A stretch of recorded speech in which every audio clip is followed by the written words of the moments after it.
Hello, this is me showing you my Diwali shopping. हे तोरण आहे मोत्याचं. मी खास तोरणासाठी गेलेले होते शॉपिंगसाठी. खूप सुंदर असं तोरण भेटलं मला तिथे. त्याच्यानंतर ह्या साईड माळा आहेत. त्या 100 रुपयाला पेअर भेटल्या मला साईड माळा. खूप सुंदर दिसतात दरवाजाला लावल्यानंतर. देन हे दिवे घेतले मी लोटसचे खास, कारण हे रांगोळीच्या साईडला खूप छान लुक देतील म्हणून हे घेतले. मी काही पूजेसाठी पण ऑनलाईन मागवलेले आहेत, ते आल्यावरती दाखवेन मी तुम्हाला. हे शुभलाभ आहे, हे मी दरवर्षी दिवाळीला चेंज करते. त्याच्यानंतर मी माझ्या काही इयरिंग्स घेतल्या, स्टड घेतले. मी डायमंड स्टडच यूज करते, छोटे छोटे, खूप सुंदर दिसतात हे वाले. हे मी 3 घेतले. त्याच्यानंतर एक ट्रेडिशनल कानातलं घेतलं, माझ्याकडे एकच होतं तर हे साडीवरती घेतलं मी.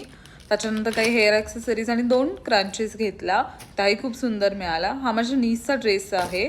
टॉप, जॅकेट आणि प्लाझो होती त्याला, थोडासा मॉडर्न आहे पण छान दिसेल तिच्यावरती म्हणून मी तो घेतला. त्याच्यानंतर मी नीसाठी शूज घेतले. त्यांनी ऑलरेडी ड्रेसेस घेतलेले आहेत तिकडे, सो मी हे लेदरवाले शूज घेतले. त्याला खूप जास्त असे शूज आवडतात, सो मी हे त्याच्यासाठी घेतले.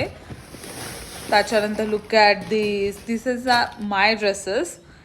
हा राणी कलर मला खूप दिवसांपासून घ्यायचा होता, सो मी हा घेतला. याची एम्ब्रॉयडरी खूप छान होती, कॉन्ट्रास्ट दुपट्टा होता त्याचा आणि ही पॅन्ट आहे त्याची, खूप सुंदर दिसत होती. हा सेकंडवाला आहे. हा फक्त आणि फक्त त्याच्यावरती मोरची एम्ब्रॉयडरी खूप छान होती म्हणून मी घेतला. माझा काही प्लॅन नव्हता, मी एकच ड्रेस घेणार होती पण मी 2 घेऊन आले कारण मला हे खूप जास्त आवडलं. Look at this work. हा त्याचा दुपट्टा आहे आणि ही त्याची पॅन्ट आहे. हे असे काही दिसतात लॉंगमध्ये. ॲक्च्युली हे फिटिंग नव्हते म्हणून मी घालून नाही दाखवले. खूप सुंदर दिसतात हे वाले. हा सेकंडवाला आहे. लुक ॲट दिस मोर, खूप छान दिसत होता. आणि अशी होती माझी दिवाळीची shopping. Thanks for watching. Bye.